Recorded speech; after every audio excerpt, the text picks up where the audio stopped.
एक बार फिर से सभी का स्वागत है, आप सभी का आपके आज के क्लास में स्वागत है आप सभी बच्चों का।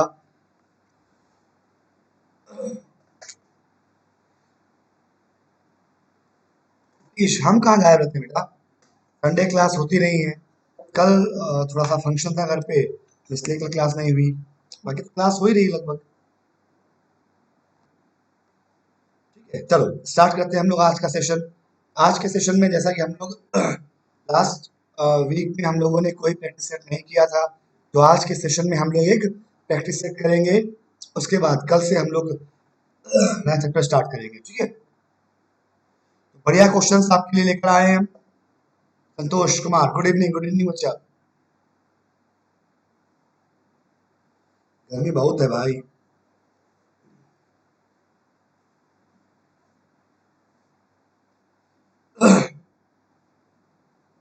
चलिए देखा जाए, स्टार्ट करते हैं हम लोग आज का सेशन। और ये रहा पहला क्वेश्चन आपकी नजरों के सामने। साउंड में क्या प्रॉब्लम बच्चा? शशि भूषण, साउंड में कोई प्रॉब्लम? साउंड में या विजिबिलिटी में कहीं कोई प्रॉब्लम है, कुछ देखने में आपको दिक्कत हो रही हो तो बताएं आप। नहीं ना? शशि एक बार रिफ्रेश कर लो बेटा। दीपक, एग्जाम जुलाई में ही होगा।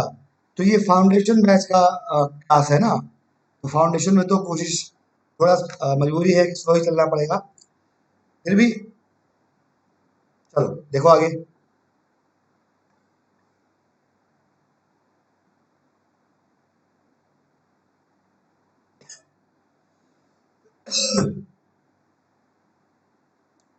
देखा जाए पहला क्वेश्चन।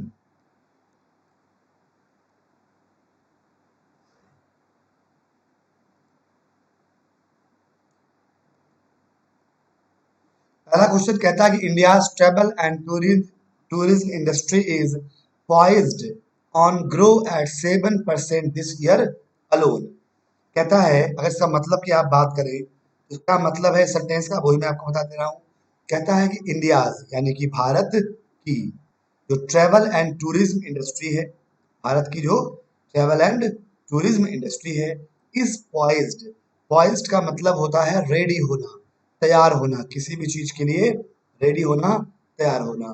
तो भारत की जो टूर एंड ट्रेवल इंडस्ट्री है वो तैयार है। किस चीज के लिए तैयार है? On grow at 7%। जब किसी भी काम का, है ना, आपको ये दिखाना हो,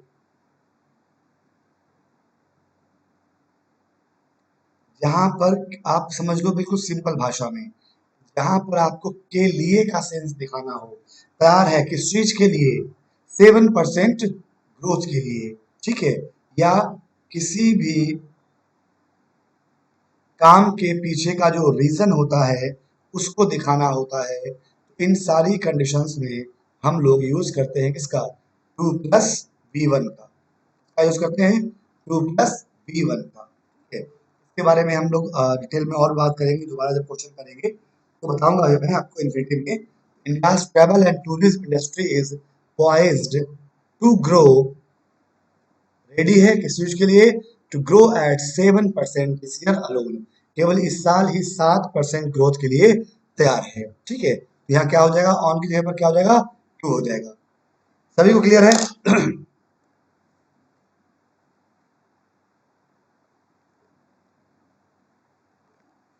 बोलिए, सभी को क्वेश्चन क्लियर है? अगला बोलिए। कहता है कि more than one scientist have contributed to the success of this venture. More than one scientist have contributed to the success of this venture. बोलिए।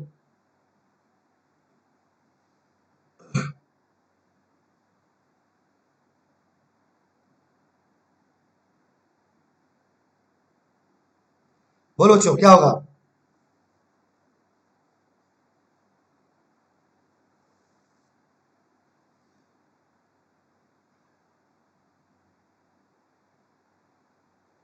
बी, बी, ए, बी, बिल्कुल बी। संतोष कुमार, अमित कुमार, धर्मवीर कुमार, बिल्कुल सही जवाब आपका है। और आपको मिलते हैं 2 रुपए नगद कैश पुरस्कार। धर्मवीर कुमार ए, आपका जवाब भी सही है बेटा। आप भी सही है, आप भी सही है, और आप भी सही है, और सही तो हम भी है,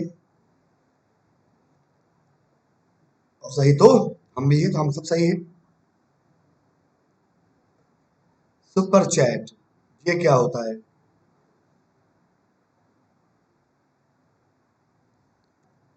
देखो जरा, एक्चुअली होता क्या है, समझिए मेरी बात को।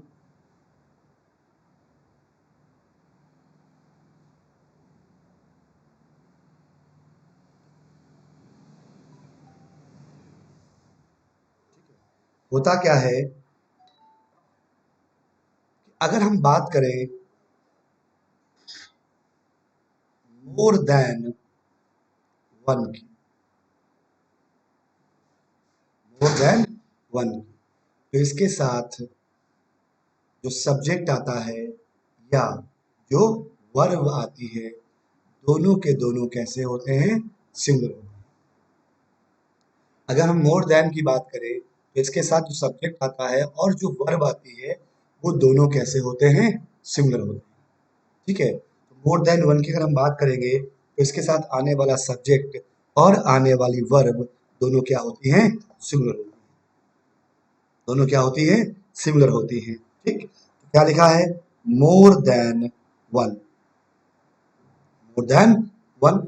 अब साइंटिस्ट सब्जेक्ट तो सिंगुलर है लेकिन वर्ब सिंगुलर नहीं है, तो हैव की जगह पर क्या कर दो? हैज कर दो। क्या कर दो? हैज कर दो। ठीक है, इसका एक स्ट्रक्चर और होता है, इसका एक स्ट्रक्चर और होता है, मैं वो भी लिख देता हूं। अगर इसको ऐसे लिखते हैं कि मोर प्लस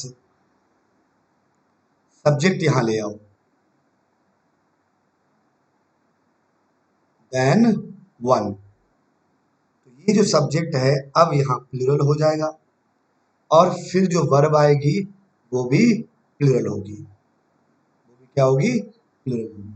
यानी कि अगर ये सेंटेंस ऐसे लिखा होता कि मोर साइंटिस्ट देन वन, तो बिल्कुल सही होता, तो यहाँ पर है बिल्कुल सही होता। तो more scientist than one have contributed to the success of this venture. ठीक है, इसको इस स्ट्रक्चर में भी लिख सकते हैं। अगर ऐसे लिखोगे तो भी एरर फर्स्ट में पार्ट में ही होगी, यानी कि पहले क्या लिख दो? मोर लिख दो। यानी अगर इसको ऐसे भी लिख दो, मोर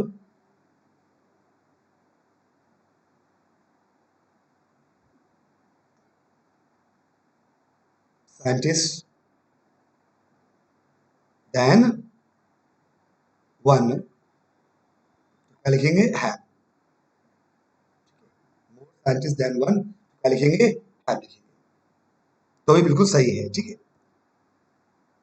तो दो तरीका है लिखने का, आप चाहे जैसे चाहो वैसे लिख सकते हो। फिलहाल आंसर क्या हो जाएगा? ए में। क्लियर है सभी को? ठीक, श्रवण कुमार, अमित कुमार, संतोष, अमित, बंटी, नीतीश, क्लियर है? ठीक है बेटा, चलो अगला क्वेश्चन देखते हैं। ये रहा नेक्स्ट क्वेश्चन आपकी नजरों के सामने। ये बढ़िया क्वेश्चन है और इसका आंसर अलग अलग जगह गलत दिया हुआ है, अलग अलग आंसर दिया हुआ है। चलो एक बार ट्राई करो, एक सेकेंड इस पे नजर डालो और बता दो क्या आंसर होगा।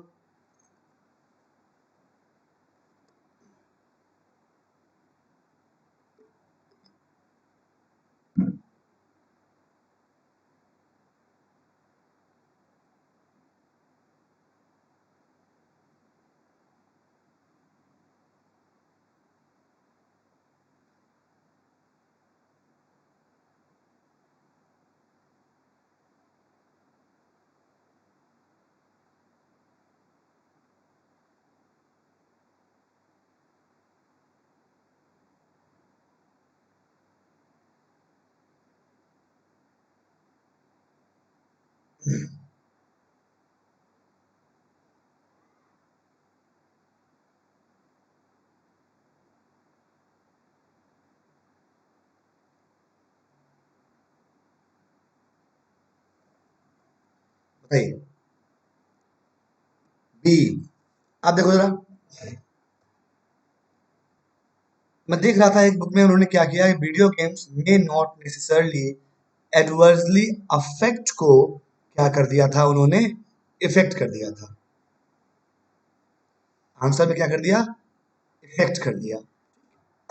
लेकिन ये गलत आंसर है। ऐसा इसलिए है कि बाकी ये जो एडवर्ब एडवर्ब लिखे हुए हैं, नेसेसरली, एडवर्सली, अगर इनको मान लो हम हटा दें, मान लिया कि है ही नहीं, तो में क्या है, मोडाल है, मॉडल ऑक्सिलरी वर्ब है, और किसी भी मोडाल के बाद निश्चित तौर पर there should be the very first form of the verb.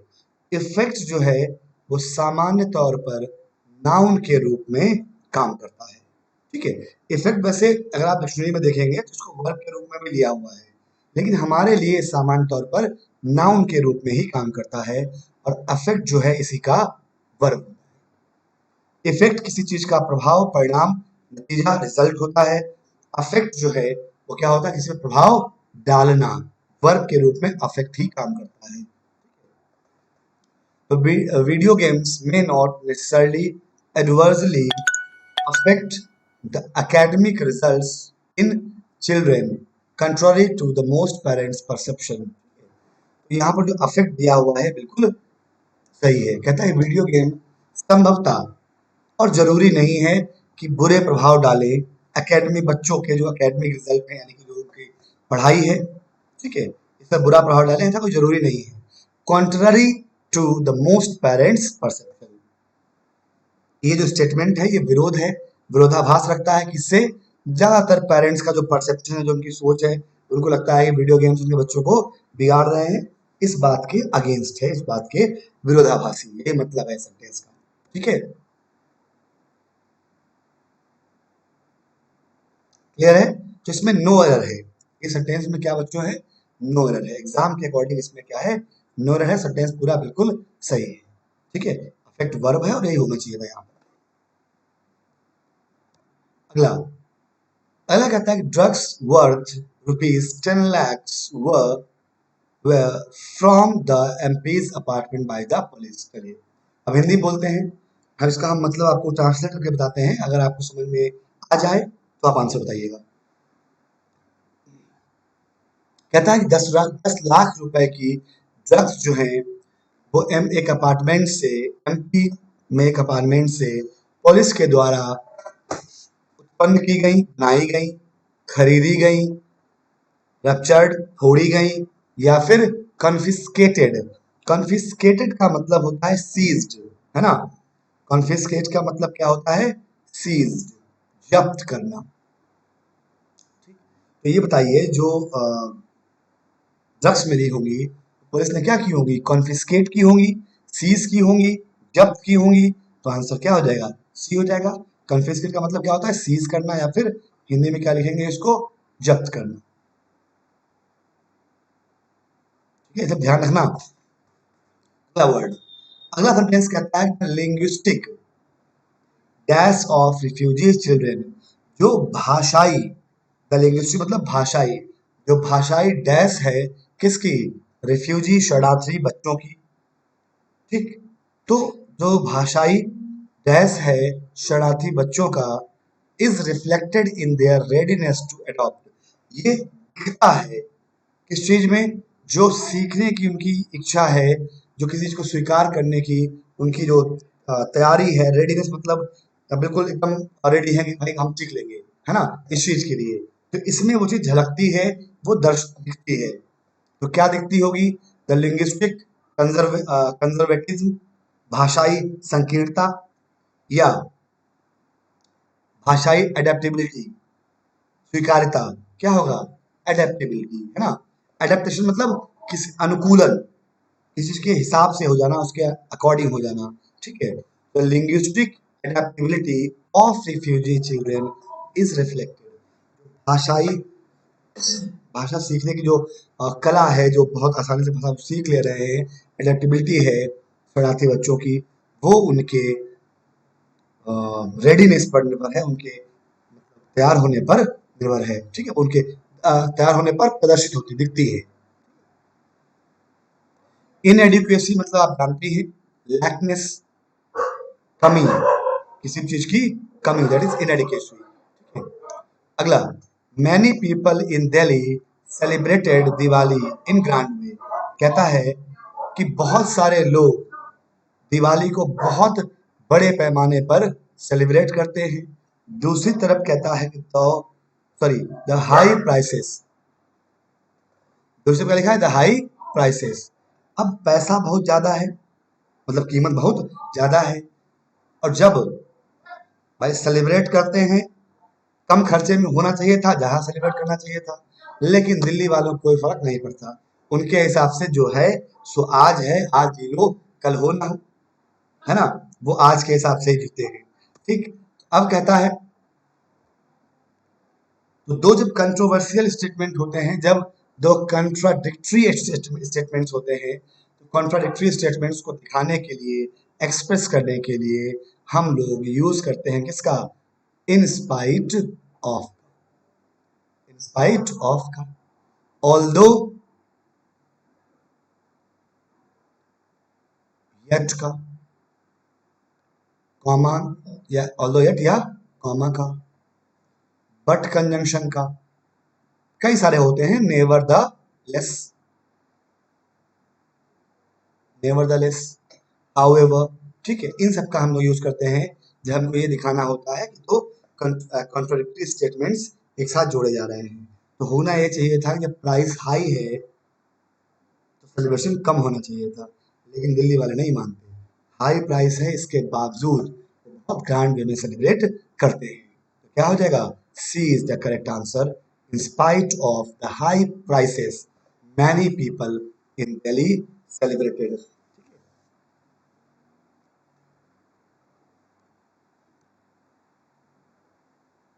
हाँ, वर्ड थोड़े बढ़िया हैं, क्वेश्चन अच्छे हैं। अच्छे क्वेश्चन ही करने में मजा है।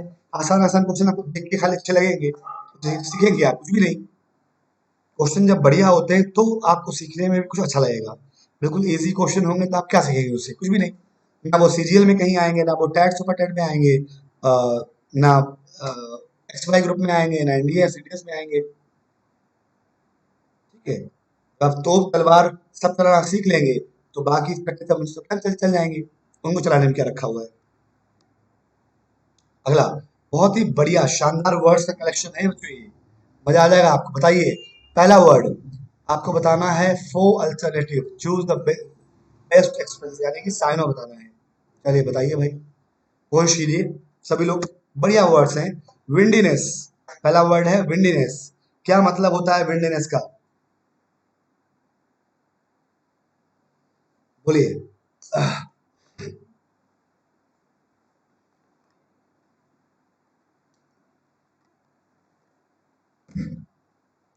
विंडीनेस, जैसे कुछ लोगों को भिंडी की सब्जी लगती है बिल्कुल उबाऊ, बिल्कुल। वैसे विंडीनेस जो है राइटिंग के लिए होता है स्पेशली, है ना। ये किस चीज के लिए होता है?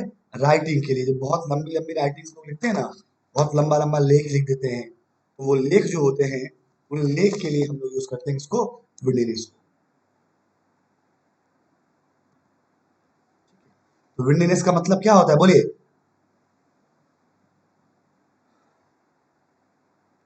जब एक बात को कहने की बहुत लंबी बात कही जाए, मतलब कान ऊब जाए, विंडीनेस, इसको क्या बोलते हैं? उबाऊ, उबाऊ या फिर नीरस। आप तो बता दो, मतलब आप तो बता दो। ब्रेविटी, ब्रेविटी आप जानते ही ब्रीफ होता है, संक्षिप्त होता है। जो संक्षिप्त होता है वो ब्रेविटी होता है।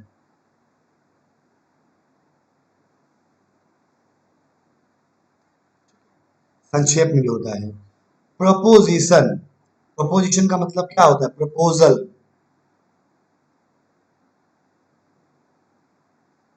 प्रस्ताव।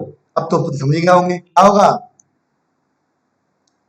प्रोलेक्सिटी, प्रोलेक्सिटी का मतलब होता है नीरस, उबाऊ, बोरिंग।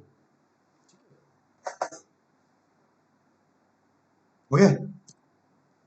अगला बढ़िया वर्ड है डेस्पिकेबल। बोलिए जरा, क्या होगा इसका सही जवाब?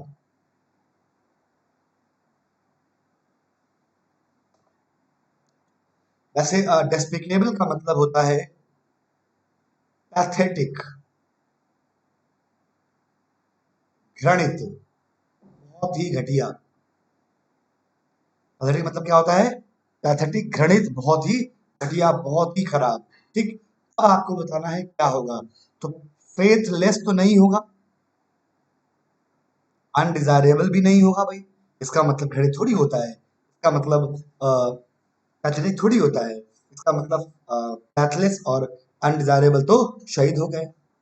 डेस्परेट वर्ड जो है आपने बहुत बार सुना होगा, है ना। डेस्परेट वर्ड जो है आपने बहुत बार सुना होगा। क्या मतलब होता है डेस्परेट का? डेस्परेट का मतलब होता है हताश, निराश, होपलेस। बिल्कुल डेस्परेट है यानी कतई होपलेस है, पगलाया हुआ है ना। होपलेस यानी कि हताश। कौन?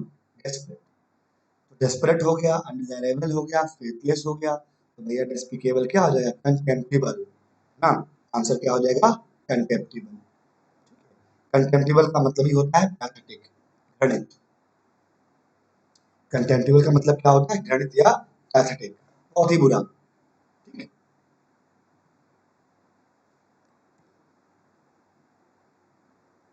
नीतीश बढ़िया बेटा, एनडीए फॉर्म भर नहीं दिए, एनडीए निकालना है इस बार तुमको।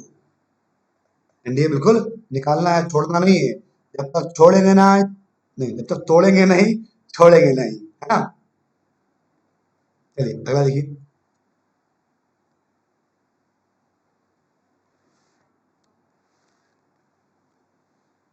ये तो बहुत ही आसान है। बोलो। पहला वर्ड। अब क्या पूछा है? अपोजिट पूछा है ना। तो अपोजिट क्या हो जाएगा? ससेप्टिबल। पहला वर्ड क्या है? ससेप्टिबल। बोले जरा क्या मतलब होता है ससेप्टिबल का?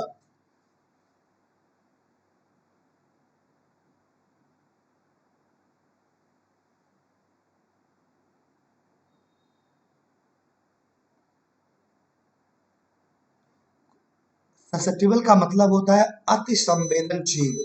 क्या मतलब होता है इसका? अति संवेदनशील।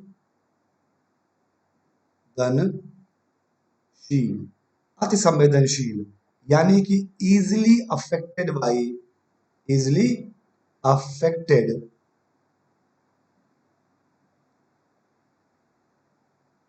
इन्फ्लुएंस्ड और, पूरा डिफाइन मैंने कर दिया, हार्म्ड बाई समथिंग। क्या मतलब होता है इसका? कुछ ऐसा जो बहुत आसानी से प्रभावित हो जाए, है ना, बहुत आसानी से अफेक्टेड हो जाए, या बहुत आसानी से चीज को नुकसान पहुंचाया जा सके, दैट इज ससेप्टिबल। ठीक। अब देखो, दो तरीका होता है सिनोनिम्स एंटोनिम्स पकड़ने का। या तो आपको ये समझ में आ जाए कि भैया इसमें से क्या नहीं होगा, या तो आपको पता हो क्या होगा। तो पहले क्या नहीं होगा, ये आसान होता है। इनक्रेडिबल। इनक्रेडिबल का मतलब क्या होता है बताइए जरा। इनक्रेडिबल इंडिया लिख के आता है, अतुल्य भारत, है ना। अमेजिंग। इनक्रेडिबल का मतलब क्या होता है? अमेजिंग, अतुल्य। ठीक। तो इनक्रेडिबल यानी कि अमेजिंग या अतुल्य, हिंदी में लिख देते हैं इसका मतलब। अतुल्य भारत लिख के आता है ना, टीवी पे पहले ऐड आता था, अतुल्य भारत या इनक्रेडिबल, अमेजिंग। इसका मतलब ये तो हो गया शहीद। ठीक। प्रेडिक्टेबल। प्रेडिक्टेबल यानी कि जकरा के का कहल जा सकी, बताई जा सकी, जिसके बारे में प्रिडिक्शन की जा सके, है ना। तो ये भी नहीं होगा, पूर्वानुमान। प्रेडिक्टेबल मतलब, प्रेडिक्टेबल मतलब जिसका पूर्वानुमान लगाया जा सके, है ना। Being to be told earlier, जो पहले से ही बताया जा सके। अनप्रेडिक्टेबल, जिसका पहले से अनुमान नहीं लगाया जा सके। तो अनुमान लगाने से थोड़ी कुछ भी है। इम्यून क्या हो जाएगा? C is the correct answer. Immune. Immune का मतलब होता है किसी भी चीज से प्रभावित नहीं होना। इम्यून का मतलब क्या होता है? किसी चीज से प्रभावित नहीं होना। इसका मतलब क्या आंसर होगा? Immune is the correct answer. ठीक है, C is the correct answer. Clear हो गया सभी को? धर्मवीर, संतोष कुमार, नीतीश कुमार, चिंटू। बच्चों कहीं कुछ समझने में दिक्कत हो जरूर पूछिएगा। मैं पूरी कोशिश कर रहा हूँ कि आपको एटमोस्ट बढ़िया से बढ़िया वर्ड दिए जाएं, उनका सिनोनिम एंटोनिम भी बताया जाए, उनका हिंदी मतलब भी बताया जाए, जितना मैं उसको एक्सप्लेन कर सकूं, समझा सकूं, समझाया भी जाए। फिर भी कहीं कोई डाउट रह जाता है तो बच्चा मेरा पूछ लियो, शर्माइयो मत।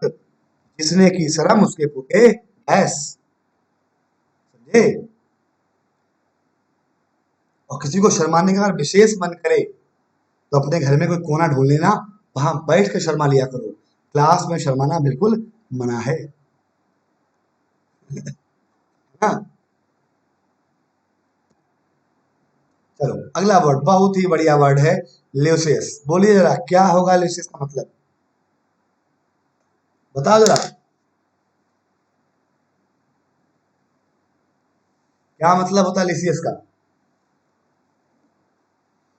बता तो दो भैया, कोई तो बता दो।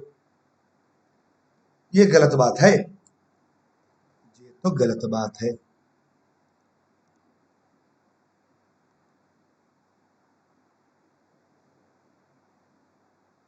बोलो।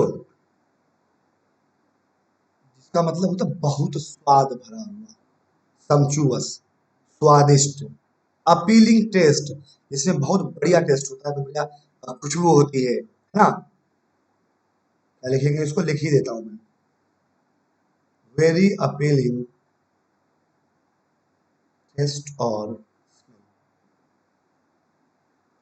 इसकी खुशबू सुन के आनंद आ जाए, दैट इज लेसियस।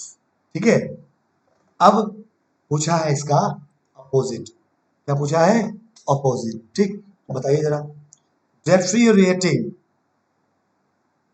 डेट्रियोरेटिंग का मतलब होता है जो सड़ रहा हो, इसमें है ना, जो क्या हो जाए, खराब हो जाए, जो क्या हो जाए, बिकम वर्स, क्या हो जाए, खराब हो जाए, सड़ जाए, गल जाए, बिगड़ जाए, दैट इज डेट्रियोरेटिंग। ठीक। फिकल, बोलो जरा क्या होता है। फिकल का मतलब फिकल माइंड नहीं होता, मैं बोलते ना, you are very fickle mind, यानी चेंज होते रहने वाला, चेंजेबल, जो टेम्पररी, जो स्थिर ना हो, जो क्या हो, अस्थिर हो, जो बदलता रहता हो, दैट इज फिकल। हर 2 मिनट बाद mood change, that is changeable. Insipid, insipid का मतलब होता है स्वादहीन, स्वादहीन, कतई एकदम बेकार। जैसे जब हमको कोरोना हुआ, कोविड हुआ, तो भाई कोविड में मतलब दूध, सब्जी, दाल, सबका स्वाद एक ही जैसा, मतलब ऐसा लग रहा था जैसे गोबर खा रहे हैं, मतलब कोई टेस्ट ही नहीं आई, बहुत ही गंदा। लेकिन खाया मैंने खूब, तभी सही हो गए तो निकल लिए होते। जो लोग कोविड में कम खाए वो सब निकल लिए। हम तो 4-4 गिलास दाल पिए रोज, तो 4 गिलास दाल, लगभग 3 से 4 गिलास दूध, 2 सेव, खूब खाए, स्मूथ एकदम। तो बोलते ना, हम अपने यहाँ बिहार में क्या बोलते, कबार खाना, कबार खा ली एकदम। सही होना था, करते गया। ठीक है। इंसिपिड यानी कि स्वादहीन, बिल्कुल टेस्टलेस।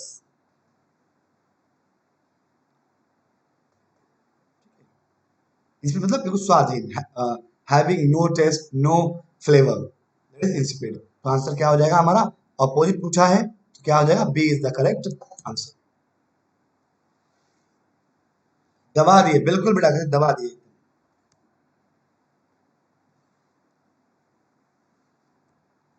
अगला, ये इडियम्स हैं, ये इडियमेटिक इंप्रेशंस हैं जिनको आप चेंज करना है। पहला question, I take thee at the word said Romeo to Juliet. I take thee at the word, क्या होता है ये, बढ़िया आइडियम है, एग्जाम में कई बार एक बार पूछा हुआ है। ठीक है, बताया जरा।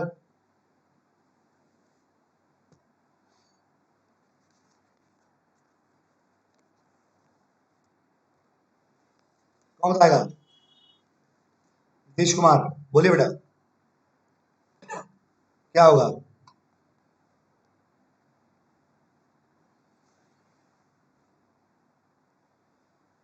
है ना, तो I take thee at the word, यानी कि जो शब्द आपने कहे हैं उन पर मुझे पूर्ण विश्वास है, जो शब्द आपने कहे हैं उन पर मुझे पूर्ण विश्वास है, यही मतलब होता है इस इडियोमेटिक क्वेश्चन का, ठीक है। क्या आंसर हो जाएगा?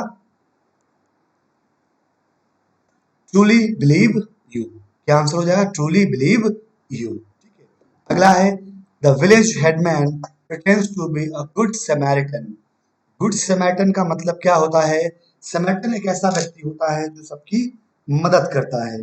समैरिटन एक ऐसा व्यक्ति होता है जो क्या करता है? सबकी मदद करता है। तो village headman pretends to be a good Samaritan क्या करता है? To be a helpful person. B is the correct answer. अगला, listen attention to what I say. Listen attention to, अब देखो लिसन क्या है? वर्ब है। वर्ब को जो क्वालिफाई करेगा that must be an adverb, that must be an adverb. Listen, ठीक है। तो listen is the verb and verb must be qualified by an adverb. तो अटेंशन, तो इसका वर्ब क्या हो जाएगा? सामान्यतः वर्ब क्या होती है? एडवर्ब क्या होता है? जब एल वाई लगा हो, ऐसे वर्ड्स जनरली जिनमें एल वाई आता हो, कुछ एक शब्दों को छोड़कर, कावर्डली, निगार्डली, मैनली, जेंटलमैनली, ठीक है, दे आर सर्टन फ्रेंडली, कुछ ऐसे वर्ड्स होते हैं उनको छोड़कर, बताऊंगा बाद में। तो उन वर्ड्स को छोड़कर rest all other words are adverbs if they are ending in L Y. क्या होगा? लिसन अटेंटिवली, ध्यान पूर्वक मुझे सुनिए। व्हाट आई से, जो मैं कहता हूं उसको ध्यानपूर्वक सुनिए, ठीक है। अगला है she has returned my jewellery box yesterday. आप जानते हैं जहां पर टाइम दिया होता है, पहले भी हमने बात करी हुई है ना। Sentence having time should be written in past indefinite tense. Past indefinite tense. And to write down a sentence in past indefinite, what should be there? There should be a subject followed by second form of the verb or past tense form. ठीक है, तो she subject तो हमारे पास है यहाँ पर, लेकिन second form जो वर्ब का है वो क्या होगा? Return. She return my jewellery box yesterday. What should be there? It should be returned. Is the correct answer.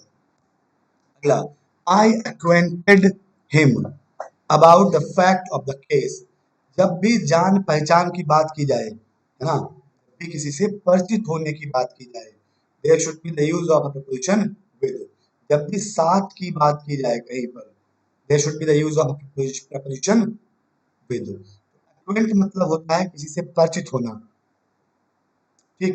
तो आई acquainted him, मैंने उसका परिचय कराया, किससे? With the fact of the case. किससे परिचय कराया? With the fact of the case. तो आंसर क्या होगा? ए इज द करेक्ट आंसर। अगला, one who abstains from alcoholic drink, वो जो अल्कोहलिक ड्रिंक से क्या रखता है? दूरी रखता है। abstain मतलब दूरी बनाए रखना, बचाव करना, ठीक है। तो ड्रंकार्ड तो वो होता है जो मतलब एकदम टल्ली, कहीं भी पड़ा मिल जाए आपको, वो क्या होता है? ड्रंकार्ड होता है, ठीक। अब बात आई किसकी? तो one who abstains from alcoholic drinks, जो दूरी रखता है वो कौन होता है? टीटो टॉलर। टीटो टॉलर, वो जो अल्कोहल से बिल्कुल दूर रहता है, ना ना ना ना बना होगा, है ना, लाहौल जो होते हैं वो क्या होता है, बाकी आपको पता ही है। फिलोसोफर क्या होता है? यहाँ देखो, फिल मतलब लव, सॉफ बना है सॉफी से, जिसका मतलब क्या होता है? विजडम, बुद्धिमानी। अर मतलब होता है व्यक्ति, पर्सन, एक ऐसा व्यक्ति जो बुद्धिमानी की बातें करता है, समझदारी की बातें करता है ना। हम लोग बोलते हैं बहुत फिलोसफी झाड़ रहे हो, मतलब बुद्धिमानी झाड़ रहे हो, वो क्या होता है? फिलोसफर होता है, ठीक है। इडियट तो जानती हैं, गली मोहल्ले में मिल जाते हैं रोड आपको। अगला, specialist who test eyesight, एक स्पेशलिस्ट जो आंखों का टेस्ट करता है, ठीक है, वो कौन होता है? तो पहला है ऑप्टिशियन, ये भैया चश्मा बनाते हैं, चश्मा बनाते हैं, टेस्ट नहीं करते। न्यूरोलॉजिस्ट आप जानते हैं, दिमाग की बत्ती जो गुल हो जाती है तो वो कौन होता है? न्यूरोलॉजिस्ट, ठीक है। और केवल दिमाग की बत्ती नहीं, नसों में कहीं भी प्रॉब्लम होती है, हमारे जो ब्रेन्स होते हैं उनमें कहीं भी पेन होता है, तो उसका जो नर्वस सिस्टम के जो डॉक्टर होते हैं वो न्यूरोलॉजिस्ट होते हैं। साइकियाट्रिस्ट, ये होते हैं असली दिमाग की बत्ती गुल होने के डॉक्टर। साइकियाट्रिस्ट, ठीक है। तो आंसर क्या हो जाएगा? ऑप्थेल ऑप्थेल्मो होता है, यहाँ एल गायब है, ठीक है। Ophthalmologist, ophthalmologist. अगला, सीक्रेट अब्यूजिव राइटिंग्स इन जर्नल्स। सीक्रेट अब्यूजिव राइटिंग्स इन जर्नल्स, ये तो आपने बहुत कहने का मतलब ये है कि एक अभद्र भाषा, और हिंदी में समझेंगे तो क्या बोलेंगे उसको? अभद्र भाषा।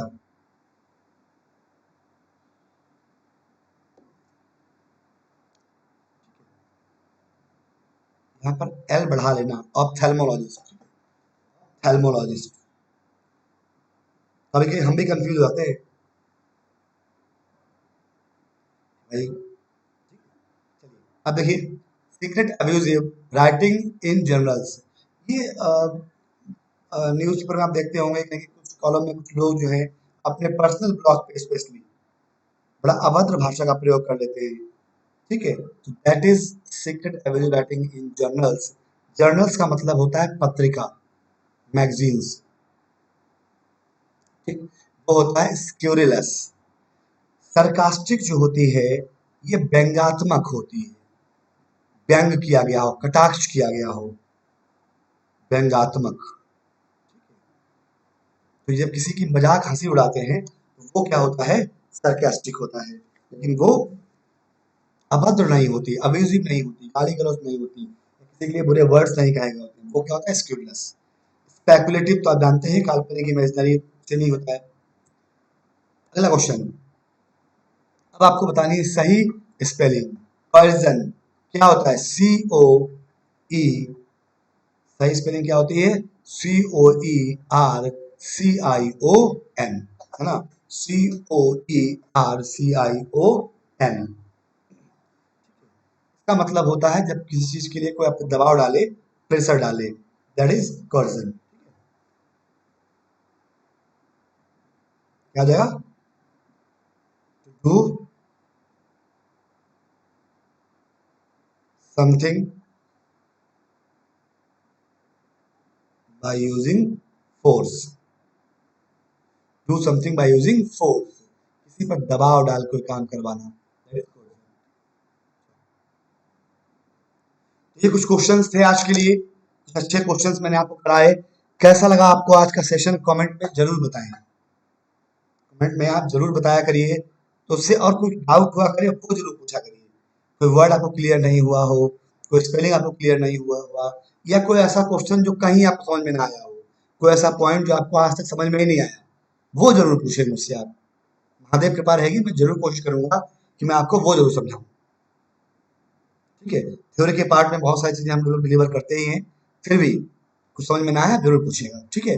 बढ़िया से पढ़िए, आगे बढ़िए, आपका दिन मंगल में हो।